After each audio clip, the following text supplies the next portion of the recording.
স্বর্গ দুটির নবজাত রাজার স্তব উর্দি প্রভুর মহিমা পুতলি প্রসন্নতা উঠো সর্বজাতিগণ হর্ষে করো আরাধন কথা করিও প্রচার ঈশ্বর হইলেন অবতার শুনো স্বর্গদূতের নবজাত রাজার স্তব তিনি স্বর্গে পূজিত সদাকাল বিরাজিত তিনি পূর্ণ সময়ে জন্মিলেন জগতে নীতি পাপ দুঃখ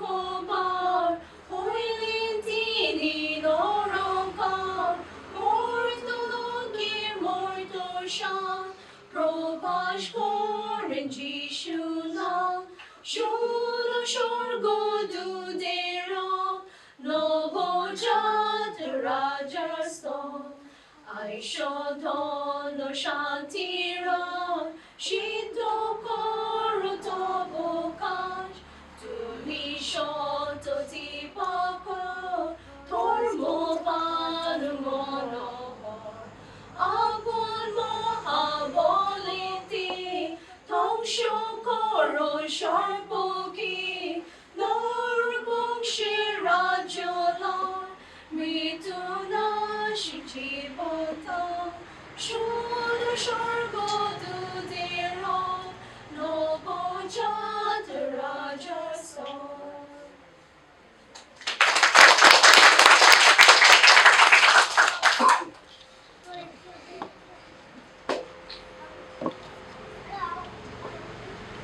हम लोग जैसे मैंने कहा हमारे धन्यवाद और प्रार्थना के विषय भी हम लोग कैसे दे सकेंगे हम लोग याद करेंगे जैसे हम लोग कल प्रे कर रहे थे फॉर प्लेसेस जहाँ आज के दिन को वो लोग सेलिब्रेट नहीं कर पा रहे एंड सिंपली एक नॉर्मल संडे सर्विस जैसे ले रहे यूपी झारखंड छत्तीसगढ़ हम लोग इन सारी जगहों के लिए प्रे करेंगे अभी भी हम लोगों के पास वो फ्रीडम है कि हम लोग एकत्रित हो सकते हैं इस तरह की डेज को सेलिब्रेट कर सकते हैं बट ऐसे बहुत सी जगह है जहाँ पर परसिक्यूशंस ऑलरेडी स्टार्ट हो चुका है एंड वो लोग खुले हमारी तरह कुछ कर नहीं पाते हैं तो हम लोग उन जगहों के लिए उन लोगों के लिए उन विश्वासियों के लिए प्रे करेंगे ताकि वो लोग फर्म रह सके परमेश्वर पर और अगर कोई प्रार्थना या धन्यवाद के विषय हो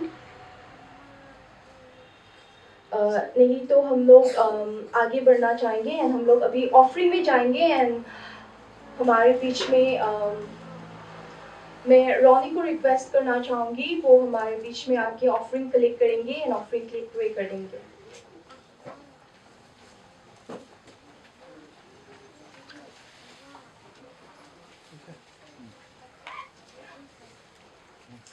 आज का दिन यहोवा ने बनाया है हम इसमें आनंदित हो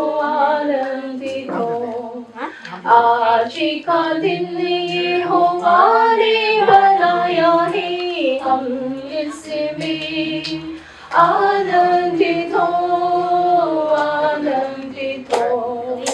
प्रभु को महिमा मिले चाहे हो मेरा अपमान प्रभु को महिमा मिले चाहे हो मेरा अपमान वो बड़े मैं कर दूं रहे इसी का ज्ञान वो बड़े मैं कर दूं रहे इसी का ज्ञान आज का दिन यहोवा ने बनाया है हम इसमें आनंदित हो आज का दिन यहोवा ने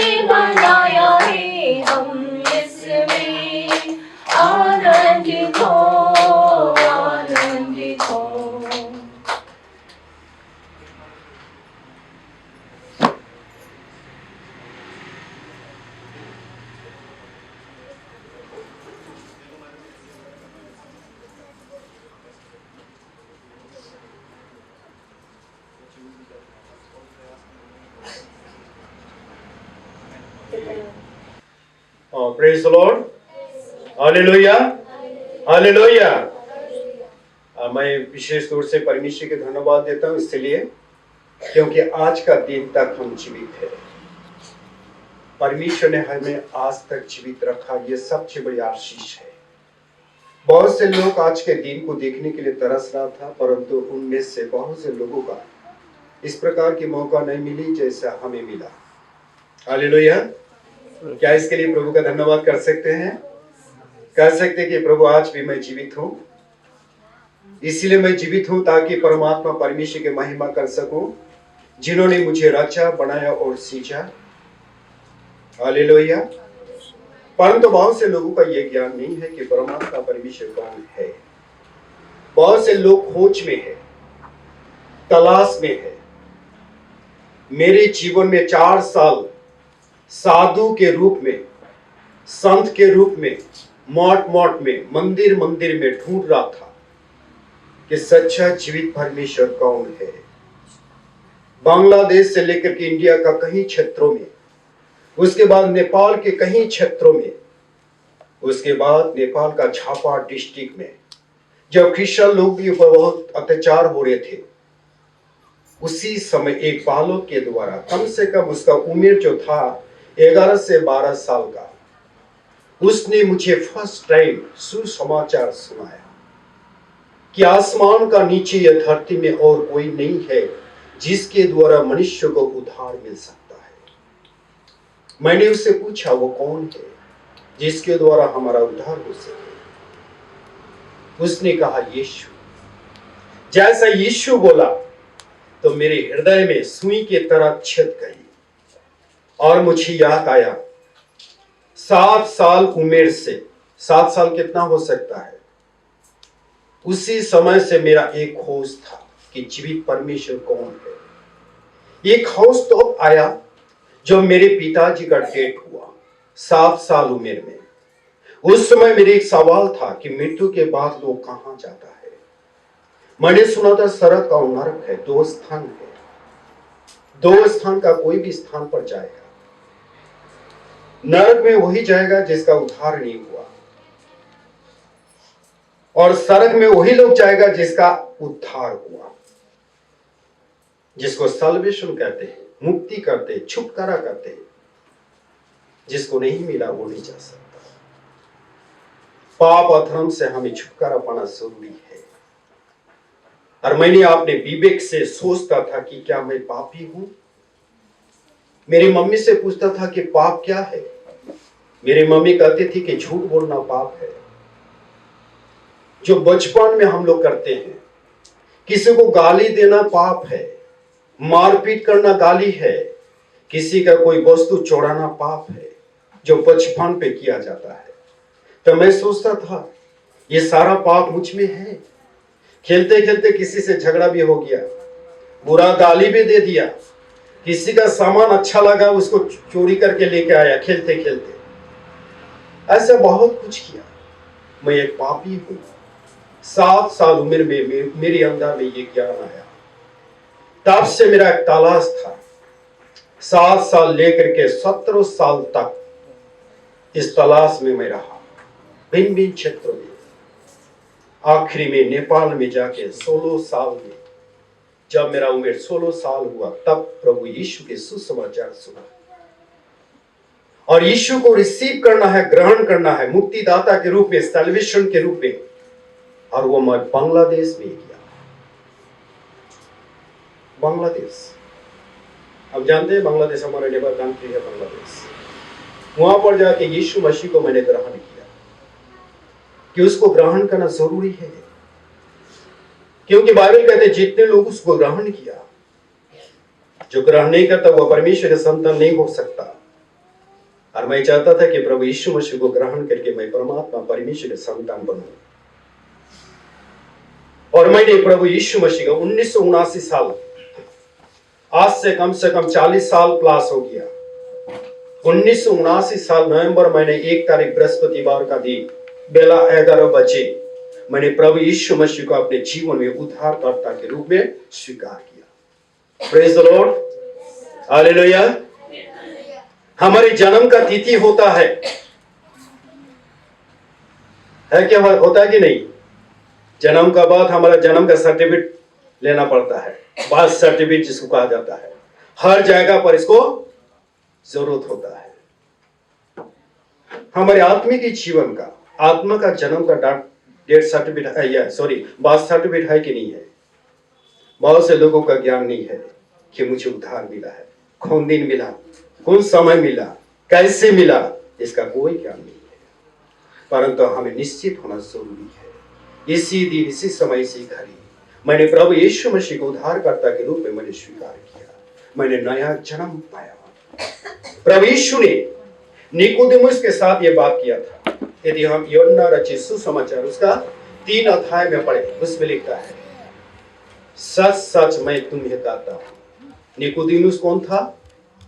एक याजक था, इजराइल का गुरु था, मास्टर था। उसको कहा, मैं सच सच तुम्हें कहता हूं, नया सिरे से यदि कोई जन्म ना ले तो परमेश्वर के राज देख नहीं सकता।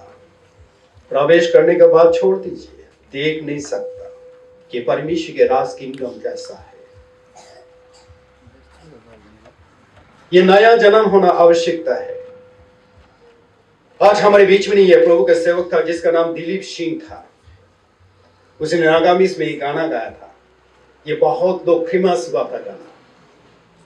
एक बार जन्म लैले दुई बार मरिब, और दुई बार जन्म लैले एक बार मरिब। यूहन्ना 3:16 से यह गाना को लिखा था दिलीप सिंह। आज हमारे नागालैंड के कई क्षेत्रों में यह गाना चलता है। यदि हमारे एक बार जन्म हुआ तो हम मर जाएंगे। हमें 2 बार जन्म होना जरूरी है। माँ बाप के द्वारा एक बार जन्म हुआ, आत्मा का एक जन्म हुआ जरूरी है। यदि वह आत्मा का जन्म नहीं हुआ तो हम परमेश्वर के राज को देख नहीं सकता। प्रवेश करने के बारे में हम सोच भी नहीं सकते हैं, देख नहीं सकता। ये परमेश्वर के वचन का, इसलिए मैं परमेश्वर के धन्यवाद देता हूं आज के दिन के लिए। मैं सोचता हूं कि मेरे लिए प्रभु यीशु मसीह ने संसार में आया। परमेश्वर ने मुझे प्रेम किया, किसी को किया कि नहीं मुझे मालूम नहीं है, लेकिन मैंने व्यक्तिगत जीवन में मैंने अनुभव किया कि प्रभु यीशु ने मेरे लिए अपना प्राण दिया सूली पर। उसका पुराण मुझे देके किया। इटर्नल लाइफ, अनंत जीवन, कभी नहीं बदलने वाला जीवन प्रभु यीशु मसीह के द्वारा मुझे मिला। आज 80 से लेकर के यही गवाही में दे रहा हूं। 1980 से आज तक प्रभु ने मुझे इस्तेमाल किया। Praise the Lord. कहीं भी जाता हूं यीशु के बारे में बोलता हूं। यीशु ही सत्य है, यीशु ही जीवंत है, फिर वो आने वाला है। तो आज का विशेष दिन के लिए मैं धन्यवाद देता हूं, और जितने लोग यहाँ पर आई है मैं आप सबको आभारी के साथ मैं प्रभु यीशु के नाम से जय मसीह, प्रेज़ द लॉर्ड, हालेलुया। और नया नया मूवी मुझे दिखाई दे रहा है जिसको मैंने कभी नहीं देखा, परंतु फिर यहाँ पर आ गया। बहुत बहुत अच्छा लगा मुझे आप लोग आने के द्वारा, ताकि प्रभु आप लोग को आशीष दे। आज के सेवकाई एक विशेष सेवकाई होने दीजिए, ताकि आज के सेवकाई के द्वारा हमें कुछ मिले, न केवल बड़ा दिन का पार्टी में आया और गाया, ठीक है ना। बहुत से लोग हैं आज पार्टी मनाने के लिए कहीं कहीं चला गया। न्यू ईयर आएंगे, पार्टी मनाने के लिए निकल जाएंगे, परंतु जो प्रभु से प्यार करते हैं वो लोग प्रभु के चरण पर बैठ करके परमेश्वर के धन्यवाद देते हैं। हालेलुया। मैं अपने आप को बहुत भाग्यशाली समझता हूं, इसलिए कि मेरे जन्म परजाति में, अन्य जाति में, क्रिश्चियन परिवार में नहीं मेरा जन्म हुआ, परंतु फिर भी परमेश्वर ने मुझे प्रेम किया। Praise the Lord. इसलिए मैं परमेश्वर का धन्यवाद देता हूं।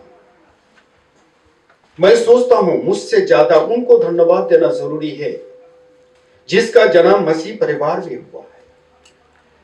हे परमात्मा परमेश्वर, तेरी अपार करुणा के कारण मुझे मसीह परिवार में जन्म दिया। बहुत से लोगों का यह ज्ञान नहीं है, मसीह परिवार में जन्म लेते हुए भी यह ज्ञान नहीं है, परमेश्वर का धन्यवाद नहीं दे सकता। मैं सोचता हूं उनसे मैं बहुत भाग्यशाली हूं। मेरा जन्म यदि अन्य जाति के परिवार में हुआ फिर भी मैंने प्रभु यीशु मसीह को पहचाना। Hallelujah, hallelujah. ये परमेश्वर को धन्यवाद देते हैं। आइए आज विषय वस्तु को लेके चले जाएंगे। जितना बोलूं उतना ही बोल सकता हूं। आइए आज का जो प्रोग्राम है, आज हमें पढ़ा था थोड़े आगे, ये था জাফানিয়া। বেঙ্গলিতে লেখা আছে স্বপনীয়, বাংলায় যাদের কাছে আছে বাংলায় আছে স্বপনীয়, এবং ইংলিশ বাইবেল যাদের কাছে জাফানিয়া। আসলে আমরা এই জাফানিয়া থেকে দেখি যে পদটি আজকে আমাদের মধ্যে পড়া হয়েছে, আমরা ওখানে দেখব জাফানিয়া তার 1 অধ্যায় 17 পদ। এটা হলো ভবিষ্যৎবাণী। আমরা জানি অল টেস্টিমেন্ট নিউ টেস্টিমেন্ট দুটো টেস্টিমেন্ট बाइबल विभक्त আছে। परमेश्वर का वचन दो भाग में बंटवारा हुआ है, एक ओल्ड टेस्टामेंट एक न्यू टेस्टामेंट। ओल्ड टेस्टामेंट में हम देखते हैं सृष्टि किस प्रकार हुआ है, मनुष्य का जन्म किस प्रकार हुआ, किस प्रकार परमेश्वर ने बनाया और किस प्रकार परमेश्वर के विरुद्ध में पाप किया, और परमेश्वर ने अपने महिमा के लिए बनाया था परंतु उस महिमा से वंचित हो गया। परंतु बाइबल में यह बात को बहुत कम मिलता है कि परमेश्वर ने हमें महिमा के लिए बनाया, जो आइज़ाया पुस्तक में लिखा है। इस समय मैं हदीस पढ़ रहा था। हदीस समझते हैं मुस्लिम लोग का, उसका हदीस होता है, कुरान नहीं, हदीस। पढ़ते पढ़ते मुझे एक जायगा मिला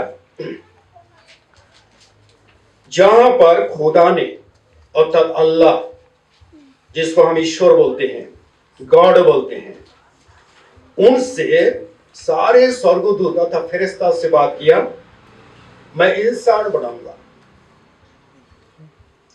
बनाऊंगा, मनुष्य बनाऊंगा। तो फरिश्ताओं का एक लीडर था जिसका नाम था लूसीफर, जिसको आज हम शैतान के रूप में जानते हैं। ये लूसीफर ने कहा कि हे परमात्मा परमेश्वर, मनुष्य बनाने की आवश्यकता क्या है, क्यों आप मनुष्य बनाएंगे? उसने कहा मेरे महिमा के लिए। स्वर्गदूतों ने उत्तर दिया, जवाब दिया कि आपके महिमा के लिए हम सारे लोग काफी हैं। करोड़ स्वर्गदूत सड़क में है, व्यस्त में है, हम करोड़ों स्वर्गदूत हैं आपके सेवा करने के लिए, आपका महिमा करने के लिए, तारीफ और गुणानुवाद करने के लिए। हमें छोड़ के फिर इंसान क्यों बनाएंगे? तो बांग्लादेश में किया, और यीशु के नाम से जो बैप्टाइज लेना है मैंने इंडिया में लिया, अर्थात सिलीगुड़ी में।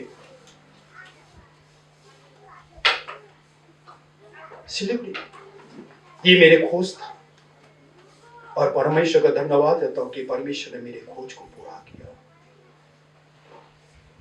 इसलिए मैं परमेश्वर का धन्यवाद देता हूं, ताकि प्रभु आपके जीवन में, मेरे जीवन में काम करे।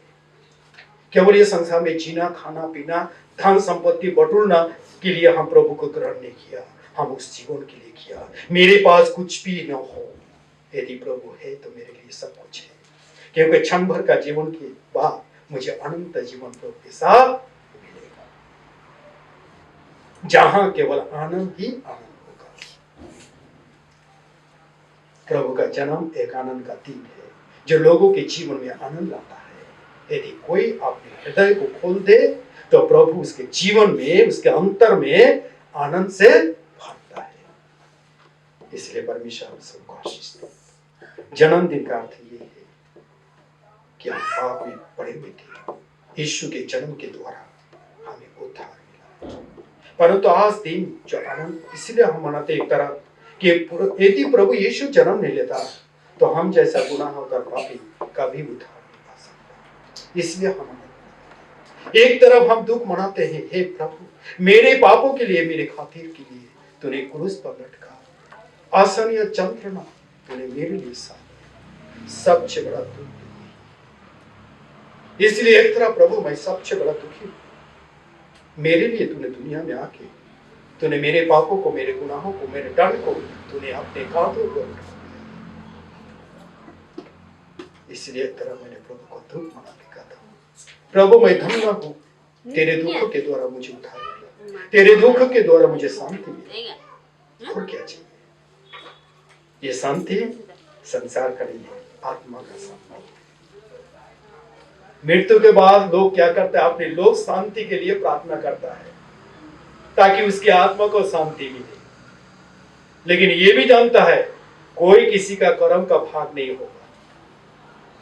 ठीक है ना? जो रत्नाकर दस्यु जिसको कहा गया क्या? वाल्मीकि जानेंगे, उसने लिख के किया कोई किसी का अपराध का भाग नहीं होगा। और बाइबल यही कहता है, एजिकेल 18 अध्याय में जाके कहता है कोई किसी का पाप का भागी नहीं होगा, कोई किसी का आनंद का भागी नहीं होगा। जैसा जो कर्म किया उसका प्रतिफल उसी को मिलेगा। परंतु फिर भी वाल्मीकि इतना करके किया है, जिसका नाम क्या था? रत्नाकर दस्यु था, डाकू था, हम जानते हैं। फिर भी एक मृत्यु व्यक्ति के लिए, उसके आत्मा के लिए हम क्या करते? पूजा और शांति हो रहा है। और बिल देख रहा था तो डॉक्टर ने बोला कि शायद मैंने ज्यादा लिख दिया क्या, तुम्हारा बिल ज्यादा कर दिया इसीलिए तुमको देने में तकलीफ है, इसीलिए तुम रोने लगा, कहां से दूंगा? ये हो सकता है? बोले नहीं, मेरे पास पैसा है, मैं दे सकता, लेकिन क्यों रो रहा है? तब बोला देखिए 2 घंटा आप ऑक्सीजन दे के हमें जीवित रखा, जिसका मूल्य मुझे 5,000 चुकाना पड़ता है। 5,000 का बिल था। जिन्होंने मुझे जन्म से लेकर आज तक श्वास दिया है, यदि वो व्यक्ति मुझे कहे कि तुम्हें बिल चुकाना है तो मैं कहां से चुकाऊंगा? समझो ना मैंने क्या बोलना चाहता हूं? जन्म से लेकर के आज तक जिन्होंने मुझे श्वास दिया, यदि वो व्यक्ति कहे कि बेटा मैंने तेरा जन्म से लेकर के मैंने श्वास देके जीवित रखा, मुझे बिल चुकाना है, क्या आप पर मैं दे सकता? नर्सिंग होम में 2 घंटा के लिए 5,000 का बिल, बेड भाड़ा लेकर सब लेकर के 5,000 का बिल दिया है, केवल 2 घंटा। लेकिन जिन्होंने आज तक हमें जीवित देखा, हमारे ठीक ठाक श्वास दिया, यदि वो व्यक्ति बोले बेटा तुझे मुझे बिल चुकाना है, मैंने आज तक तुझे जीवित रखा, क्या दे सकते? मैं दे सकता हूं? इसलिए उस परमात्मा के पास हमें आभारी होना जरूरी है। हे परमात्मा, तेरे अनुग्रह के द्वारा आज भी मैं जीवित हूँ। जब मैंने पहले यहाँ खड़ा हुआ तभी मैंने बोला कि परमेश्वर के सबसे बड़ी आशीष है कि आज तक हम जीवित हैं। ये सबसे बड़ी आशीष है। इस आशीष के लिए उस परमेश्वर के धन्यवाद कीजिए जो परमेश्वर ने आज तक हमें जीवित रखा है। आज यहाँ हम देखते हैं कि प्रभु यीशु मसीह के द्वारा उस परमात्मा परमेश्वर ने हमारे पाप का हर व्यवस्था को पूरा कर दिया। वो अपने ऊपर दंड के लिए लिया। वो क्रूस का दंड था, 6 घंटा वो क्रूस पर लटका हुआ था। 6 घंटा रात भर रोमियो का चाबुक से, कोड़ा से उसको मारा गया। साइंस और विज्ञान कहता है यदि शरीर का पूरा खून निकाल जाए तो आदमी जीवित नहीं रह सकता। रात भर प्रभु यीशु मसीह के ऊपर कोड़ा लगाया, खून खून हो गया। पैशन ऑफ द क्राइस्ट बोल के एक पिक्चर है, कभी आप देखिए उसको। पैशन ऑफ द क्राइस्ट बोल के एक पिक्चर है, फिल्म है, कभी देखिए कि प्रभु यीशु मसीह को किस प्रकार अत्याचार किया गया। उसी अत्याचार में कोई जीवित नहीं रह सकता, परंतु प्रभु यीशु मसीह जीवित रहा। सारा दंड, सारा दुख उसने शरीर का एक अंक में अनुभव किया। मैंने देखा 4 साल का साधु में, जब मैंने काशी में गया उस समय देखा कि लोग, संत लोग, बर्शी जैसा होता है मछली पकड़ने वाला कांटा होता है, ये सारे कांटा अपने जीभ से अपनी इधर से उधर उधर करके खींच खींच करके बांध के रखा कि मेरी अंग अंग जो पाप किया है, पाप का प्रायश्चित मैं कर रहा हूं। कोई तो तख्ता, लकड़ी का तख्ता में वो गजल 2 इंची, 2.5 इंची, 3 इंची गजल काढ़ा, उसके ऊपर सो करके इधर उधर कर रहा है। पूरा गजल उसका शरीर पर उठता है। कहता है मैं शरीर को इसलिए तकलीफ देता हूं ताकि मेरे शरीर के द्वारा जो पाप किया उसी का उद्धार मिले। शायद ऐसे साधु संतों को आपने नहीं देखा। जो देखा है भिखारी जो लोटा लेकर के घर घर घूमता है, वो साधु नहीं है। वो आलसी लोग है, कमाने के लिए, शरीर चलाने के लिए वो आलसी है, जिसलिए घर घर जाके के वो मांगता है साधु का भेष लेके, लेकिन वास्तव में वो साधु नहीं है। साधु देखना है तो कहीं चाहिए। उस साधु को देखिए जो अपने शरीर पर तकलीफ उठा रहा है, एक एक अंग को तकलीफ दे रहा है कि मेरी एक एक अंग जिस पाप किया है, पापों का प्रायश्चित के लिए मैं काम कर रहा हूं, ताकि परमात्मा परमेश्वर मुझे उद्धार दे। ऐसे लोगों के बीच में मेरा सवाल था, क्या साधु बाबा, क्या आपको उद्धार मिला?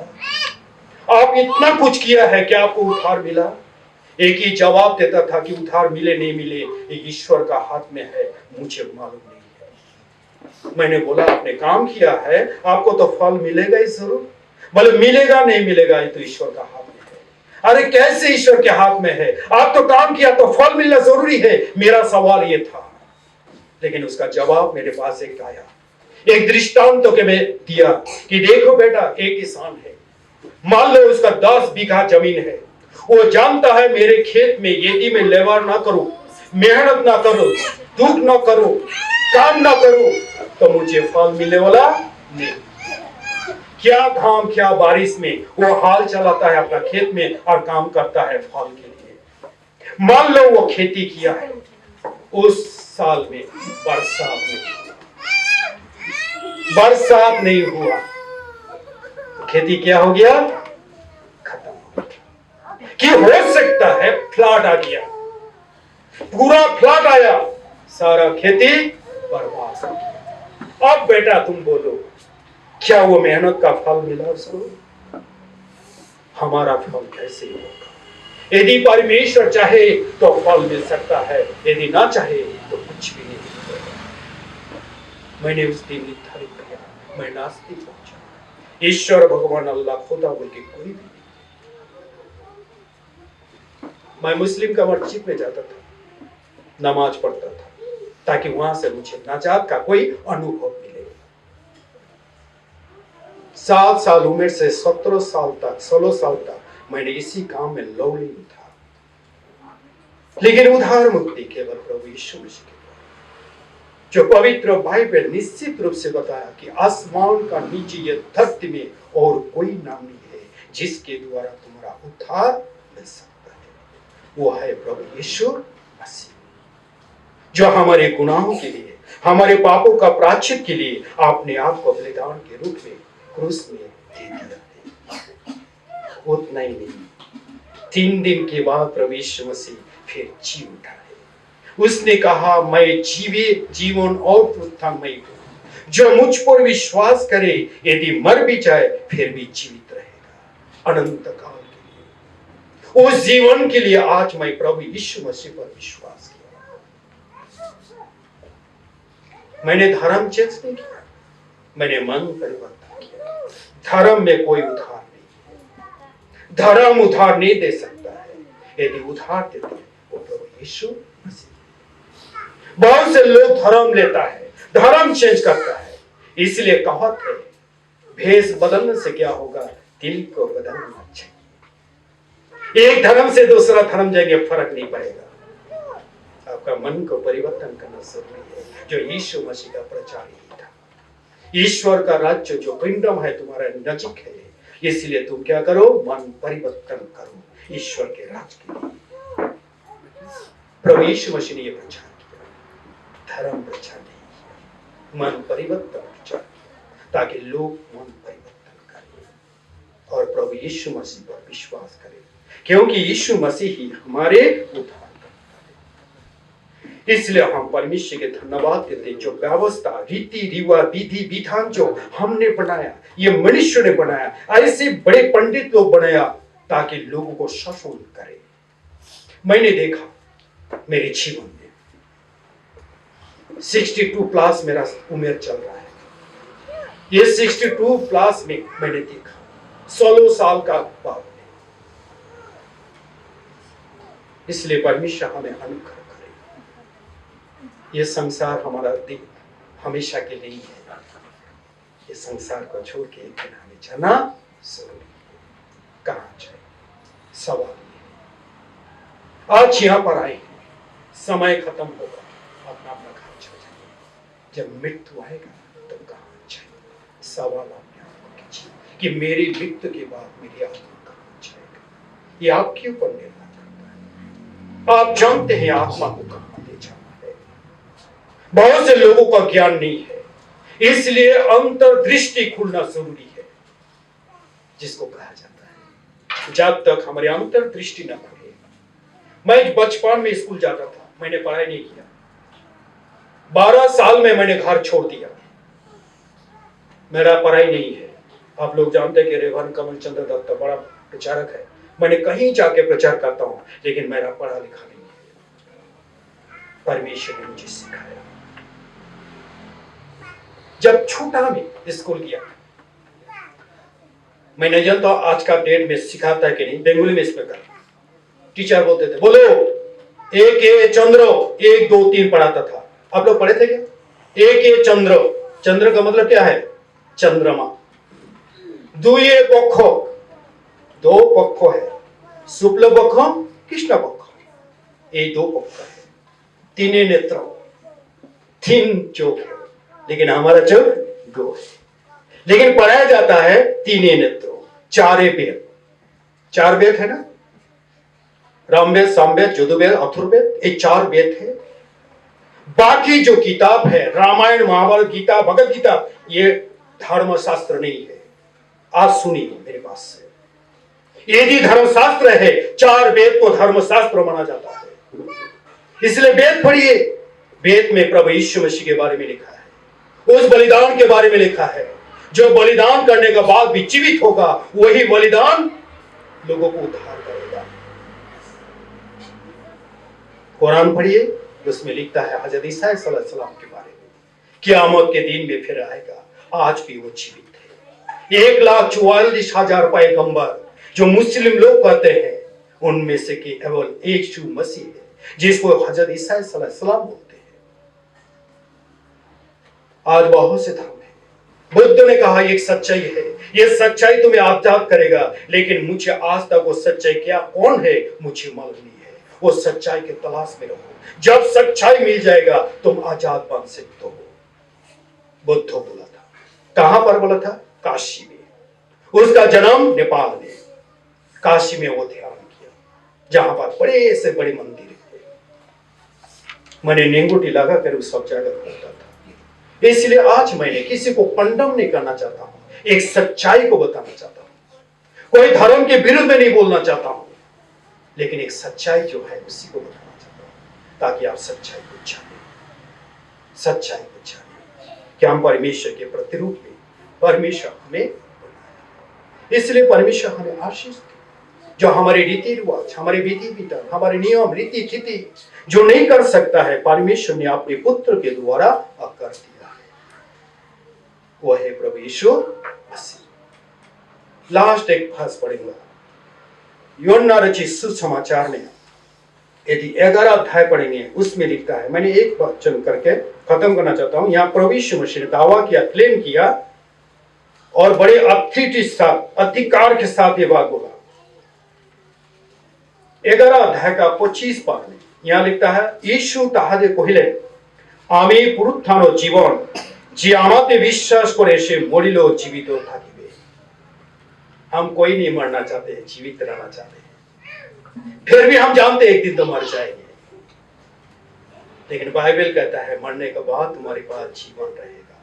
वो जीवन इटर्नल जीवन, अनंत जीवन, अविनाशी जीवन, कभी नहीं बदलने वाला जीवन, जो प्रभु यीशु मसीह के द्वारा हमें दिया जाता है। और वही बातों को कहता है, यीशु उनसे कहा, जीवन और पुनरुत्थान मैं हूं और कोई नहीं है। यदि कोई मुझ पर विश्वास करे, यदि वो मर भी जाए तो भी जीवित रहेगा। इसलिए प्रभु यीशु मसीह 3 दिन के बाद जीवित होकर के अपने आप को प्रमाण किया, देख मैंने मर चुका, अब युग ना युग के लिए मैं क्या हूं? जीवित हूं, जीवित हूं। मैं अल्फा, मैं ओमेगा, मैं आदि, मैं अंत। मेरे आगे कोई नहीं है, मेरे पीछे कोई भी नहीं है। ठीक है। एक गुरु ने चैलेंज किया कि ईश्वर का आगे जो बोलेगा मैंने ये इनाम देगा। ईश्वर का आगे कौन है? सारे लोग पाजिल हो गया, ईश्वर का आगे क्या है, कभी नहीं सुना, कभी नहीं सुना ईश्वर का आगे कोई है। लेकिन गुरु जो बोलता है तो कोई तो होगा, इसलिए वो तो इनाम रखा, जो बोल सकता है उसको इनाम मिलेगा, ऐसा बोल दिया। पीछे एक छोटा सा लड़का किया कि गुरुदेव मैं आपका आंसर दूंगा कि ईश्वर का आगे कौन है। हाँ बेटा बोलो। बोला आपको गणित आता है क्या? बोला हाँ आता है। अच्छा ठीक है 10 तक बोलिए तो। शुरू कहां किया? 1 से। 1 2 3 4। नहीं गुरु, शुरू ठीक से खींचिए। 1 2 3 4 नहीं हुआ, आपको गणित ठीक से नहीं आता है। नहीं गणित तो आता है, तो 1 का आगे क्या है? गुरु को बोला 1 का आगे क्या है? गुरु चुप हो गया। 1 का आगे कुछ भी नहीं है, ईश्वर का आगे कुछ भी नहीं है। ईश्वर और है, जो था, जो है, जो रहेगा, वो कभी नहीं बदलता है। वो है प्रभु यीशु मसीह, वो कभी नहीं बदलता है। इसलिए उसने कहा कि देख मैंने मर चुका, अब युग का ना युग के लिए मैं जीवित हूं। जो मुझ पर विश्वास करे यदि मर भी जाए वो जीवित रहेगा। इसलिए हमारी एक आशा और विश्वास है, क्योंकि यह दलील है। दलील समझते ना? दलील यहां पर दलील बोलने तो नहीं समझते हैं, पट्टा बोलते हैं, जमीन का पट्टा। पट्टा का मतलब अधिकारी, मेरा अधिकार में है, ये जमीन मेरा अधिकार में है, क्योंकि मेरे पास कागज का एक टुकड़ा जिसको पट्टा कहा जाता है। वही बंगाल का जाएंगे आसाम, दलील बोलेगा, दलील, ठीक है ना? अधिकार। हमारे पास एक दलील है जो बाइबल धर्मशास्त्र है। इसी के द्वारा हमें मालूम है कि हमारे पास क्या क्या क्या है। Praise the Lord. परमेश्वर ने हमारे लिए ये दलील में लिख दिया कि तुम्हारे बीच में, तुम्हारे पास, तुम्हारे मध्य में, तुम्हारे परिवार में, तुम्हारे जीवन में ये सब है। ये दलील के द्वारा हमें मालूम हो गया कि परमेश्वर ने हमें इतना प्यार किया कि मेरे लिए सब कुछ तैयार करके रखा, तैयार करके रखा। केवल प्रभु यीशु मसीह के द्वारा दिया। यीशु मसीह मनुष्य और परमात्मा का बीच में बिछुआई है। उसको छोड़ के हम परमात्मा के साथ हमको भी लिंक नहीं रख सकता है। मेरे पास एक, इसको क्या बोलेंगे, इसको क्या बोलेगा, मोबाइल। यदि मुझे फोन करना है, यहां पर क्या बोलता है, सपन है, मैं सपन से फोन करूं, उसका पास मोबाइल है, मेरे पास मोबाइल है, काम कब करेगा? कब करेगा? ये दोनों मोबाइल का बीच में एक टावर होता है, टावर, समझ में ना? बिना टावर से मोबाइल काम नहीं करेगा, जान लीजिए। जितना दामी मोबाइल क्यों ना हो, कितना पैसा मोबाइल के पीछे आप क्यों ना फेंके हो, लेकिन टावर नहीं है तो मोबाइल कोई काम का नहीं है। टावर क्या काम करता है? दोनों मोबाइल का बिछुआई में काम करता है, संपर्क जोड़ता है। यीशु मसीह हमारे बिछुआई है, बाइबल धर्मशास्त्र में लिखा है। मनुष्य और ईश्वर का बीच में एक बिछुआई है, वो यीशु मसीह है। केवल यीशु मसीह के साथ हम, परमात्मा के साथ हम संगति कर सकता है। इसलिए परमेश्वर हमें अनुग्रह करे, ताकि आज जन्मदिन में प्रभु यीशु मसीह इसलिए जन्म लिया ताकि आपको उद्धार दे सके, परमेश्वर के साथ आपको मिला सके, क्योंकि आप परमेश्वर से बिछड़ गए हैं। पाप अपराध के कारण परमेश्वर से हम वंचित हो गए। वही पापों को प्रभु यीशु से, हमारी पापों को अपने ऊपर उठा के हमें निर्दोष ठहराया और परमेश्वर के साथ हमें मिलाया। Praise the Lord, hallelujah. इसलिए परमेश्वर हमें अनुग्रह करे, ताकि यीशु मसीह के द्वारा, यीशु मसीह छोड़ के और कुछ नहीं है जो मेरे अनुभव के जीवन के द्वारा। केवल बाइबल पढ़ के मैंने बता रहा हूं ये नहीं है, मैंने अपने जीवन के द्वारा बता रहा हूं। मैंने मेरे जीवन में 12 से लेकर, मैंने, मेरा खोज था 7 साल से, लेकिन मैंने घाव छोड़ा 12 साल में। 12 साल से लेकर के 17 साल में मैंने यीशु मसीह को ग्रहण किया। ये बिछुआई जो समय जो है, मैंने बहुत जायका किया, बहुत उधार को ढूंढा कि किसी के द्वारा मुझे मिल जाए, परंतु वास्तव में अंत में यीशु के द्वारा मुझे मिला। मैंने बताया ना, गॉस्पेल जो है, सुसमाचार जो है, मैंने नेपाल में सुना। यीशु मसीह की किताब में यदि हम पढ़े, उसमें रोमन 8 अध्याय में आएंगे, उसमें लिखता है, मैं पढ़ना चाहता हूं वहां 8 अध्याय का यदि हम 2 पद से पढ़े, वहां लिखता है 2-3, কেননা খ্রিস্ট যিশুতে জীবনের আত্মার যে ব্যবস্থা তাহা আমাকে পাপের ও মৃত্যুর ব্যবস্থা হইতে মুক্ত করিয়াছে, কারণ ব্যবস্থা মাংস দ্বারা দুর্বল হওয়াতে যাহা হইতে পারে নাই, ঈশ্বর তাহা করিয়াছেন নিজ পুত্রকে পাপময় মাংসের সাদৃশ্যে এবং পাপাত্মক বলিরূপে পাঠাইয়া দিয়া মাংসে পাপের দণ্ডাজ্ঞা করিয়াছেন। यह लिखा है कि व्यवस्था के द्वारा जो नहीं हुआ तो परमेश्वर ने अपने पुत्र के द्वारा वो किया, जो व्यवस्था के अधीन पड़ा है, अर्थात रीति रिवाज के में जो बंधन में है। रीति रिवाज एक बंधन है। आज हमारे बीच में रीति रिवाज कहां से है मालूम है? सुनने में आप लोगों को खराब लगेगा, लेकिन हकीकत यह है, पंडित लोगों के द्वारा रीति रिवाज आया। बचपन में 7 साल उम्र में जब मेरा पिताजी गुजर गया, उसका बाद 13 दिन पला, मैं उस समय छोटा था, 7 साल का था। जब उसका क्रिया के लिए लोग आया, निमंत्रण किया गया, पंडित आया, बोला जाओ कॉल का गाछ काट के ले आओ। गांव का जवान लड़का लोगों को बोला, कुछ लोगों को, जाओ कॉल के गाछ काट के ले आओ। इतना बड़ा बड़ा 6-7 कॉल के गाछ काट के लेकर आया, बनाना ट्री, और उसका जो खपड़ा होता है ना, वो निकालने लगा, और इतना छोटा छोटा बीच में थोड़ा ऐसा ऐसा करके काट के वो 2 टुकड़ा इधर और इधर दे करके बटुका बना रहा था, प्लेट जैसा। कहीं 100 बना दिया। बनाने के बाद शाम के टाइम में जब समय हुआ, चावल लेके आओ, और मेरे मम्मी ने 3 बोरा चावल रखा था। अभी तो बोरा मिलता है 50 केजी, उस समय 100 केजी 1 कुंटल का बोरा होता था।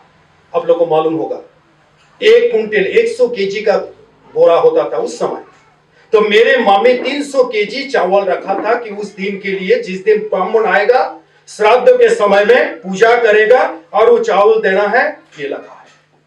वो टोकरी में देते देते वो जो कोला का जो ढुक्का था क्या बनाया, ढालते ढालते 3 बोरा खत्म, और लगेगा।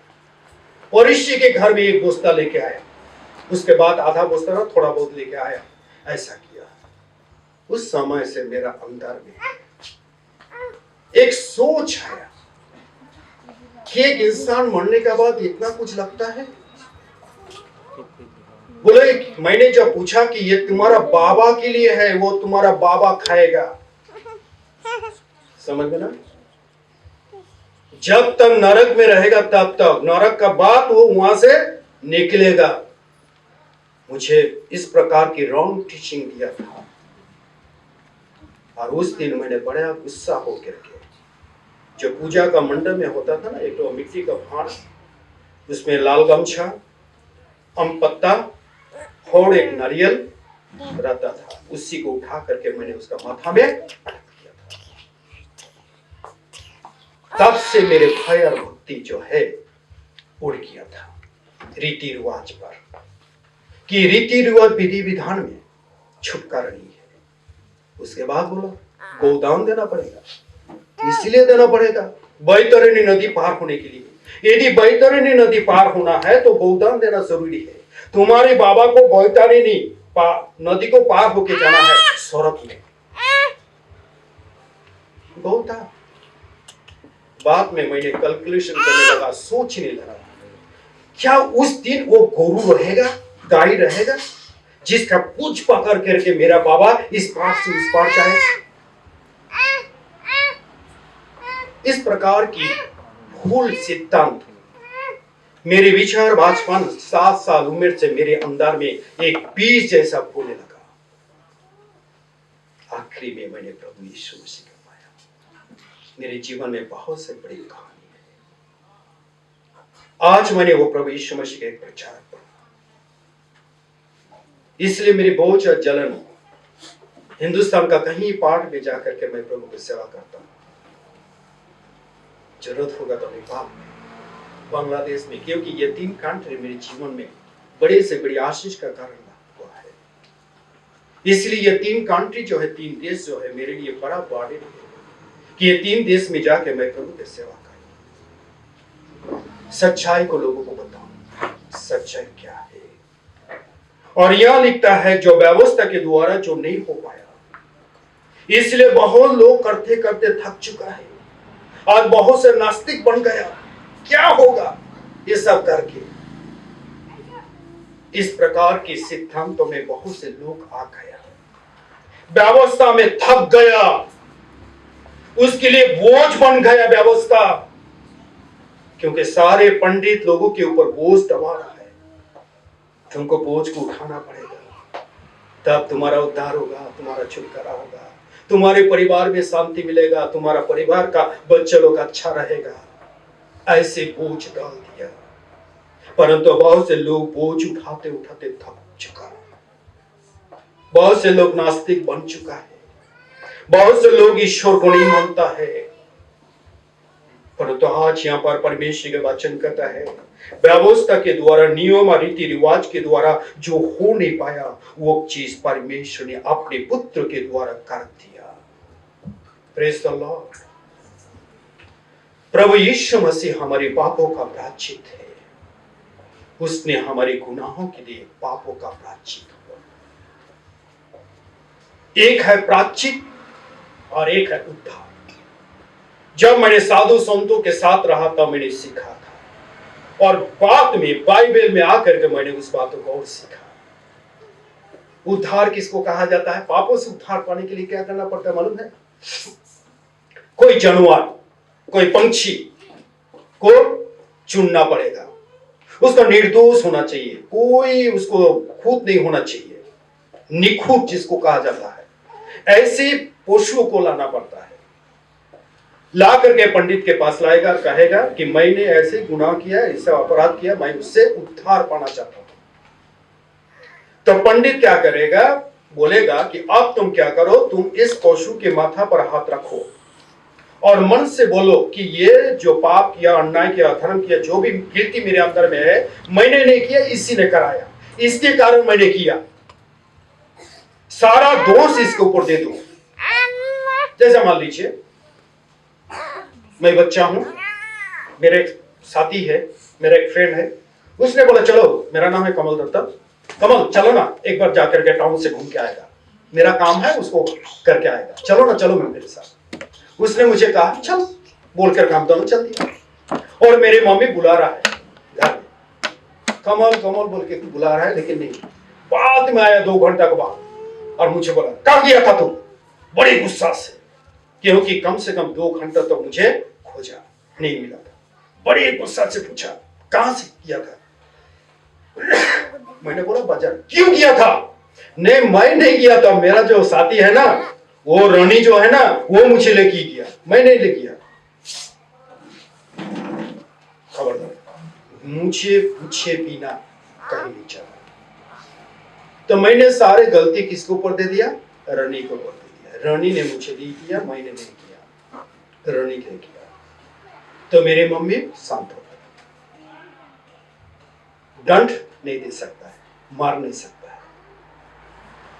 क्योंकि मैंने सारे दोष क्या किया? रोनी को ऊपर दे दिया। इसी प्रकार पंडित ने बोलेगा कि तुम्हारा सारा दोष जो तुम्हारे अंदर में गिल्टी है, उसको क्या करो? इस पशु के ऊपर दे दो। और जब वो बोला हाँ मैंने सारे गिल्टी को, जितना मेरे दोष है, सारा दोष मैंने इसको ऊपर दे दिया, तो पंडित क्या करे? मंत्र के द्वारा उस पशु को हमेशा के लिए छोड़ देगा, उसको छोड़ देगा। और हुआ होगा, पिजियन होगा तो उसको छोड़ देगा, उड़ के बच जाएगा। जानवर होगा तो छोड़ देगा, वो किसी का अधीन पर नहीं होगा, कोई उसको बांधेगा नहीं, कोई उसको टोकेगा नहीं। शायद नागालैंड में नहीं देख सकते हैं आप, वेस्ट बंगाल में जाइए, बहुत से सांड आपको मिलेगा रास्ता में घूमते हुए, वो किसी ने उसको नहीं पकड़ेगा। कोई कोई सांड तो जाता है दुकान के सामने, सुबह सुबह दुकान के सामने जाके खड़ा हो जाएगा, कुछ नहीं करेगा लेकिन खड़ा हो जाएगा, हटेगा नहीं जब तक थोड़ा बहुत उसको खाने नहीं देगा। जब थोड़ा बहुत खाने दे दिया फिर वहां से चल दिया दूसरा दुकान के सामने खड़ा। वो लोग फुटपाथ में रहता है, कोई किसी का अधीन पर नहीं है। इसको कहता है धर्म का सांड। किसी ने इसको उद्धार के लिए ये सांड को छोड़ दिया। यह है उद्धार और एक है प्रायश्चित। सेम प्रोसेस है। तुम्हारा सारा गिल्टी, सारे अपराध इसके ऊपर थोप दो, और जब थोप देगा कि हाँ पंडित मैंने सब थोप दिया, तब तो उसको क्या करेगा? बलिदान कर देगा कि तुम्हारे पापों का प्रायश्चित हो गया। दो तरफ उद्धार के लिए, आत्मा का शुद्धिकरण के लिए, क्योंकि आत्मा ही सर्वस्वर्वा है। हमारे शरीर कुछ भी नहीं है, कुछ भी नहीं है। शरीर तो एक पिंजरा है, हमारी आत्मा का बसने का स्थान है, घर है, बस उतना ही है। समय आएगा हमारे घर को छोड़ के वो अपना घर चला जाएगा, लेकिन कौन सा घर में जाएगा ये आपको निश्चित करना है कि मेरी आत्मा किधर जाएगा। ये आपको चुनना है, आपको चुनना है। तो यहां हम देखते हैं पौलुस कहता है, पवित्र आत्मा के द्वारा समझाता है रोमियो किताब में, अर्थात मंडली के विश्वासी को कहता है कि व्यवस्था के द्वारा जो नहीं हुआ वो परमेश्वर ने अपने पुत्र के द्वारा कर दिया, और वही हमारे पापों का प्रायश्चित है। उसी का बलिदान के द्वारा हमें पाप का दंड से मुक्त हो गया, क्योंकि प्रभु यीशु हमारे पापों का दंड अपने ऊपर ले लिया, जिसको जामीन कहा जाता है। जामीन समझते ना? जामीन, मान लीजिए आजकल का डेट में आपको कुछ पैसा चाहिए, एक आदमी बेच में पैसा देता है, उससे मेरा कोई जान पहचान नहीं है, बस जान पहचान है। मैं उससे बोला कि भैया मुझे 10,000 रुपया चाहिए, बेच के हिसाब में मुझे दे दो। ठीक है, एक व्यक्ति को लाओ, क्या बोलेगा उसको? एक व्यक्ति को लाओ जो तुम्हारी जिम्मा ले सकता है, ठीक है ना? जब तक एक व्यक्ति को हम नहीं लाएंगे तब तक वो हमें 10,000 रुपया नहीं देगा। यदि कोई व्यक्ति आके बोल देगा ठीक है, यदि वो पैसा नहीं तिराए तो हम दे देगा, तो आदमी क्या करेगा? देने वालों को उसका पीछे नहीं तोड़ेगा, जो उसका जामीन हुआ है उसी को पकड़ेगा। तुम्हारे आदमी पैसा लिया लेकिन अभी तक नहीं दिया, भाई देखो अब तुम्हें देना पड़ेगा, क्योंकि तेरे कहने पर मैंने दिया। नहीं मैं नहीं देता था,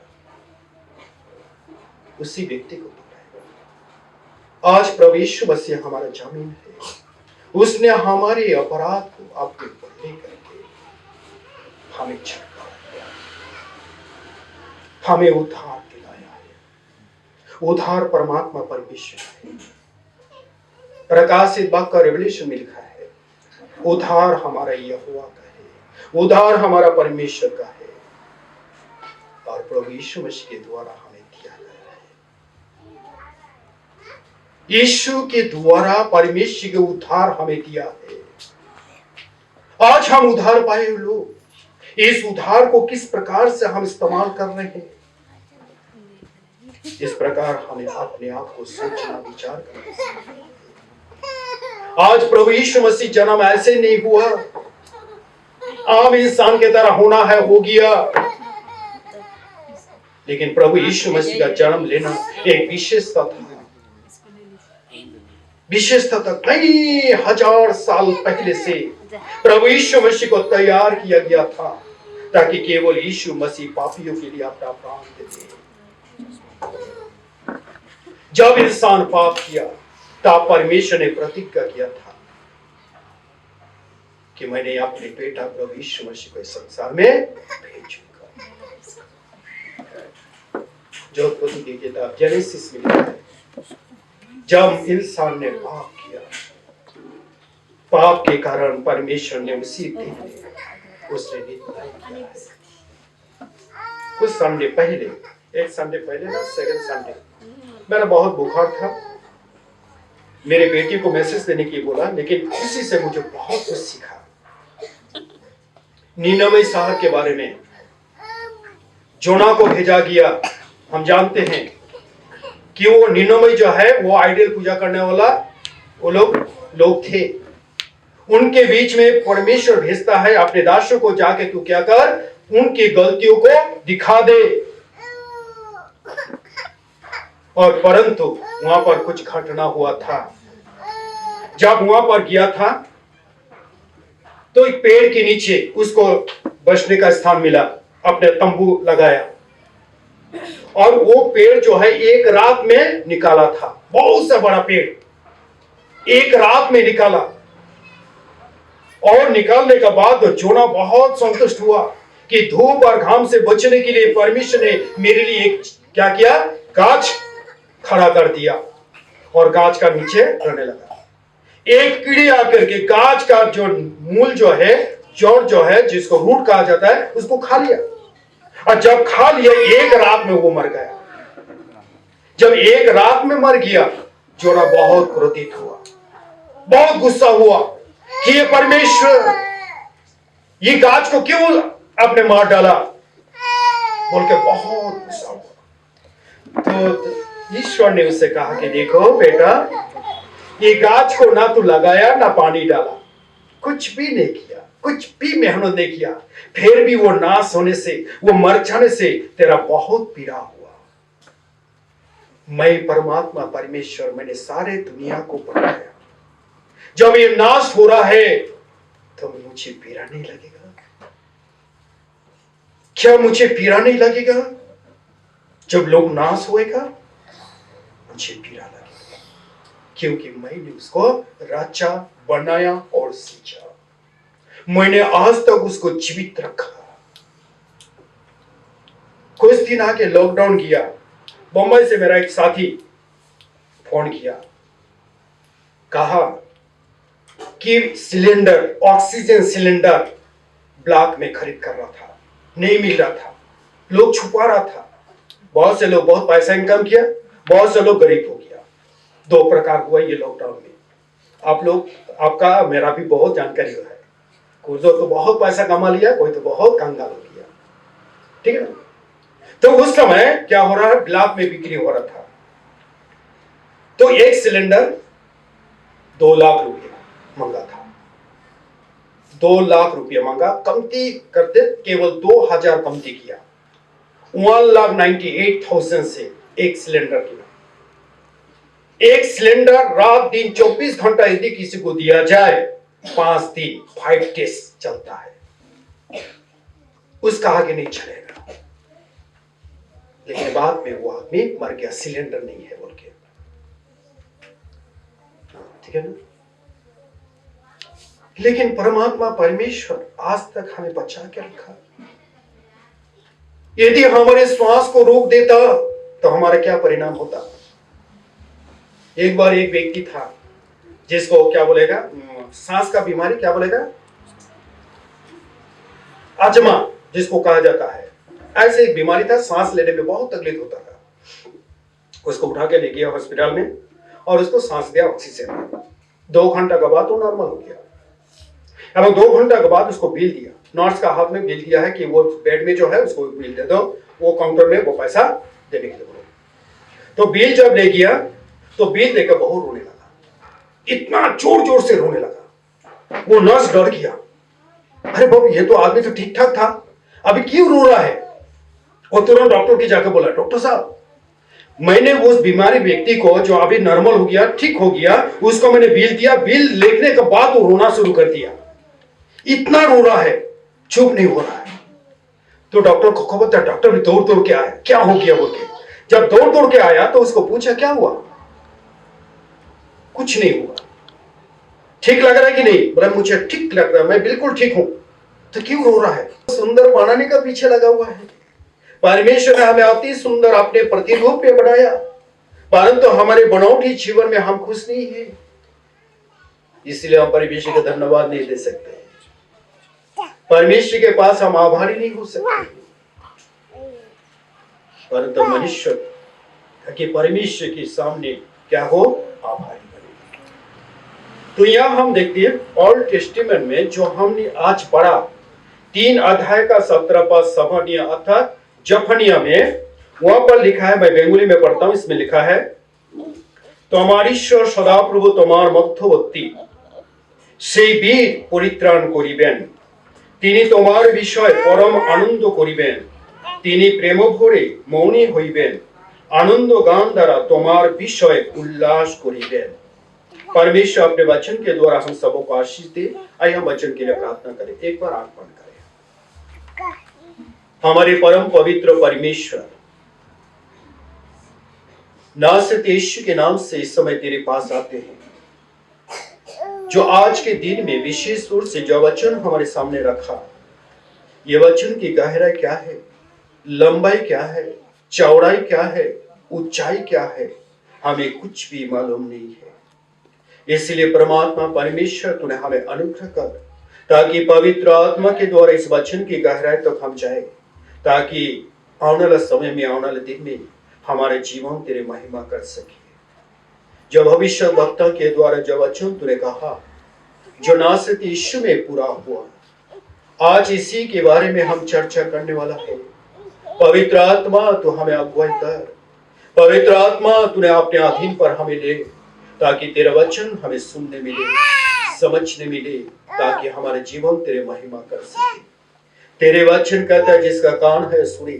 इसलिए आत्मा हम प्रार्थना करते, हमारी आत्मा के कानों को खोल दे, ताकि तेरी आवाज को हम सुने और हमारे जीवन एक आशीष का कारण बन सके। मनुष्य क्या है ताकि हम समझे, ताकि आगे चल करके निरंतर तेरे महिमा में हमारा जीवन व्यतीत कर सके। सारे महिमा तुझे देते, ये वचनों को तेरे चरण पर रखते, श्रोता वक्ता उभय को तेरे हाथ में करता, तू सबों को आशीष दे। धन्यवाद के साथ प्रार्थना उद्धार करता यीशु के नाम से मांगता, सुन और ग्रहण करते हैं। आमीन आमीन। आइए हम उस समय इस वचन पर जाएंगे। यहाँ पर लिखा है, परमेश्वर तुम्हारे मध्य में, और यहां पर लिखा है वो वीर। वीर का मतलब पहलवान, एक शक्तिशाली जो पीछे हटने वाला नहीं होता। जैसा जंगल में एक किंग कहा जाता है, जिसको शेर कहा जाता है, शेर के स्वभाव होता है आगे चलना, पीछे नहीं, इसलिए उसको जंगल का राजा कहा जाता है। जंगल का राजा जो शेर होता है वो पीछे नहीं चलता है, वो केवल आगे चलता है, उसी को वीर कहा जाता है। आज यहाँ पर एक वीर के बारे में लिखा है, उस वीर तुम्हारा क्या करेगा, उद्धार करेगा। उद्धार करने में वो पीछे नहीं रहेगा। कैसे भी परिस्थिति उसका जीवन पर क्यों न आ पड़े, परंतु वो पीछे हटने वाला नहीं होगा। उसी ने तुम्हारा उद्धार दिलाया। Praise the Lord. Hallelujah. मैंने 4 साल जैसा साधु संतों के बीच में रहता था, गेरुआ पोशाक पहनता था, साधु संतों के साथ हम शिक्षा लेते थे, तंत्र मंत्र के शिक्षा लेते थे, ताकि मेरी आत्मा का उद्धार हो जाए। परंतु मैंने देखा इस प्रकार की परिस्थितियों में बड़ी बड़ी संत और महात्मा लोग पीछे हट जाता है। और मैंने उस समय ठान लिया था, ये लोग उद्धार के लिए काम करता है, परंतु जब परिस्थिति आता तो अपने आप को छुपाने के लिए कोशिश करता है। लेकिन यहां जो लिखा है, ऐसे संत के बारे में, ऐसे वीर के बारे में, जो उद्धार करने के लिए वो आगे बढ़ेंगे, कोई भी परिस्थिति का सामना वो कर लेंगे, जिसको वीर कहा गया है। वीर कहा, ना वो कभी झुकेंगे न कभी गिर जाएंगे, वो तुम्हारा उद्धार दिलाएगा। जो सफनिया भविष्यवक्ताओं के द्वारा इस वचनों को कहा गया, जिनको जिनको उद्धार देगा, उसका जो ओर जो होता है उसको शुद्ध कर देगा। उसी का हम 9 पद पढ़ेंगे तो उसमें लिखता है, मैं पढ़ना चाहता हूं, यहां लिखा है, आप तत्काले আমি জাতিগণকে বিশুদ্ধ অষ্টক দিব, যেন তাহারা সকলেই সদা প্রভুর নামে ডাকে, একসঙ্গে তাহারা আরাধনা করে। Worship आराधना करने के लिए। वो व्यक्ति जो है जिनको उसने चुनता है, जिसको उद्धार देता है, और वो व्यक्ति को ऐसी जगह पर खड़ा करता है ताकि वो परमात्मा परमेश्वर की आराधना करे। Praise the Lord. हम आराधना के लिए यहां पर आए हैं। आराधना का अर्थ है वर्शिप, अर्थात हम परमात्मा परमेश्वर के सामने झुकते हैं, जिसको महान रूप में अपने जीवन पर अनुभव करते हैं। तेरे ऊपर कोई नहीं है, तू सबसे महान है, और तेरी पूजा करने के लिए मैं तेरे चरण पर झुकता हूं, तेरी महिमा करता हूं, तारीफ करता हूं, गुणानुवाद करता हूं। और यहां पर वही कहता है, सारे जातियों को उसने क्या करेगा? शुद्ध करेगा। शुद्ध किससे किया जाता है? किससे किया जाता है? ब्लड से। ब्लड से शुद्ध किया जाता है। पवित्र बाइबल भी लिखा है। एक वचन मैं पढ़ना चाहता हूं, इब्रानियों की किताब 9 अध्याय में आएंगे, वहां पर लिखा है। मैं इसको खाली जस्ट दिखाने के लिए, जो ब्लड जो होता है, लहू जो होता है, वो हमारे जीवन पर क्या काम करता है। यहां लिखता है इब्रानियों की किताब, उसका हम पढ़ेंगे 9 अध्याय का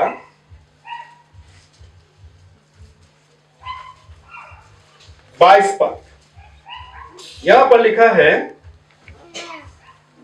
আর ব্যবস্থা অনুসারে প্রায় সকলেই রক্তে সূচিত হয় এবং রক্ত সেচন ব্যতিরেকে पाप मोचन হয় না।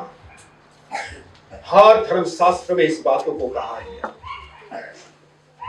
लहू बिना पाप का क्षमा नहीं हो सकता। पाप को क्षमा के लिए, पाप को धोने के लिए लहू बहाना जरूरी है, जिसके लोग ने बलिदान के रूप में कुछ वस्तुओं को चुना है, जैसा जानवर को चुना है, ताकि जानवर को बलि के द्वारा हमारे पाप से हमें छुटकारा मिले, ताकि हम शुद्ध हो जाए। ये शुद्धिकरण के लिए बलिदान किया जाता है, क्योंकि धर्मशास्त्र में लिखा है, व्यवस्था अनुसार अर्थात परमेश्वर के नियम के अनुसार केवल लहू के द्वारा लोगों को छुटकारा मिल सकता है। बिना लहू से कदाचित वो छुटकारा प्राप्त नहीं कर सकता। आज हमारे जीवन में यदि धर्मशास्त्र हमें कहता है कि बिना बलिदान के द्वारा पाप के क्षमा नहीं होता, तो आज हमारे पाप के लिए हम कितना बलिदान चढ़ाया? एक भी नहीं। यहां पर जो बैठे हैं, किसी ने बलिदान चढ़ाया अपने पापों के लिए? मुझे जहां तक लगता है किसी ने नहीं चढ़ाया। यदि आप बलिदान के लिए लहू नहीं चढ़ाएंगे पाप छुटकारा के लिए, तो आपका पाप का क्षमा नहीं हो सकता। पाप से आपका आत्मा शुद्ध नहीं हो सकता। तो हमारी आत्मा को शुद्धिकरण के लिए बलिदान का जरूरी है। इसलिए कहता है, परमेश्वर के नियम के मुताबिक लहू के द्वारा ही छुटकारा होता है। बिना लहू के द्वारा पाप का क्षमा कदाचित नहीं हो सकता, नहीं हो सकता। तो हमने यहां हम पढ़े थे, जब सफनिया में 9 पद में लिखता है कि परमेश्वर सारे जातियों को उसको शुद्ध करेगा, ताकि वो परमेश्वर के नाम से पुकारे और सारे लोग मिल करके उनकी आराधना करें। Praise the Lord. ये परमेश्वर की योजना, परिकल्पना, ताकि हम परमात्मा परमेश्वर की आराधना करें, उसका पूजा करें, उसके महिमा करें, उसके तारीफ करें, उसका गुणगान करें। यही परमेश्वर की परिकल्पना जो प्रभु यीशु मसीह के द्वारा पूरा किया गया। सच्चा आराधना आत्मा सच्चाई के द्वारा होता है। बहुत से लोग आराधना आइडल के सामने करता है, लेकिन प्रभु यीशु मसीह ने जो आया इसको खंडन कर दिया कि बहुत से लोगों का आराधना होता आइडल का सामने, पूजा के द्वारा वो आराधना करता है। लेकिन यीशु ने खंडन किया कि आत्मा सच्चाई के द्वारा केवल आराधना किया जाता है, क्योंकि ईश्वर आत्मा ईश्वर आत्मा है। आवश्यकता है कि आत्मा सच्चाई के द्वारा उसका आराधना किया जाए। और जो लोग आत्मा सच्चाई के साथ परमेश्वर की आराधना करते हैं, ऐसे लोगों को परमेश्वर ढूंढता है। कौन है वो व्यक्ति जो आत्मा सच्चाई के साथ आराधना करते हैं? क्या आज हम आत्मा सच्चाई के साथ हम परमेश्वर की आराधना करते हैं? क्या हमारे पूर्ण ज्ञान है कि ईश्वर आत्मा है? ना हम सोचते हैं ईश्वर आइडल है। क्या सोचते हैं? हमारे सोच और विचार क्या है? इसलिए हमारे सोच और विचारों को बदलने के लिए प्रभु यीशु ने अपने आप को प्रकट किया, कहा कि ईश्वर आत्मा है। आवश्यकता है कि आत्मा सच्चाई के द्वारा उनकी आराधना किया जाए। यूहन्ना रचित सुसमाचार 4 अध्याय का 23-24 पद पढ़ेंगे तो यह बात उसमें लिखा है। इसलिए हम जितने लोग प्रभु यीशु पर विश्वास करते हैं, हम आइडल पूजा नहीं करते। हम पूजा करते हैं आत्मा सच्चाई के साथ। हमारा अगरबत्ती नहीं बनाते हैं, परंतु परमेश्वर के पवित्र आत्मा को हमारे अंदर पर जलने देते हैं, ताकि पवित्र आत्मा के द्वारा हम परमेश्वर की आराधना करें, जिस आराधना को परमेश्वर ग्रहण करता है। बाइबल कहता है उसका योग्य आराधना करो जो परमेश्वर ग्रहण करता है। यदि योग्य आराधना नहीं होता है तो हमारी आराधना को कैंसिल कर देगा, इससे कोई फर्क नहीं पड़ता। इसलिए यहां बाइबल कहता है कि परमेश्वर ने हमें क्या किया? सारे जातियों को उसने क्या करेगा? शुद्ध करेगा, ताकि वो लोग परमेश्वर के नाम को पुकारे और एक साथ मिलके उसका आराधना करें। और ऐसे आराधना करने वालों को कलीसिया कहा गया है, जिसको हम मंडली कहते हैं। मंडली परमेश्वर की आराधना करता है, कलीसिया परमेश्वर की आराधना करता है। कलीसिया की एरामिक लैंग्वेज से आया, जिसका अर्थ है निकाला हुआ। निकाला हुआ। हम ऐसी जगह पर थे, वहां से परमेश्वर ने हमें निकाला, हमें सेपरेट किया, अलग किया उनकी आराधना करने के लिए। Praise the Lord, hallelujah. और उनके द्वारा ये सब होता है।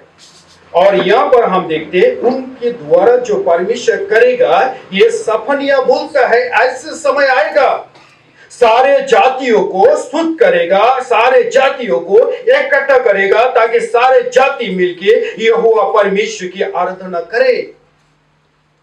ऐसे समय आएगा। लेकिन बाइबल क्या कहता है? हम गलातियों की किताब खोलेंगे। आइए गलाती और उसका 4 अध्याय में आइए। गलातियों की किताब पेरी पौल के द्वारा इस बातों को खंडन किया।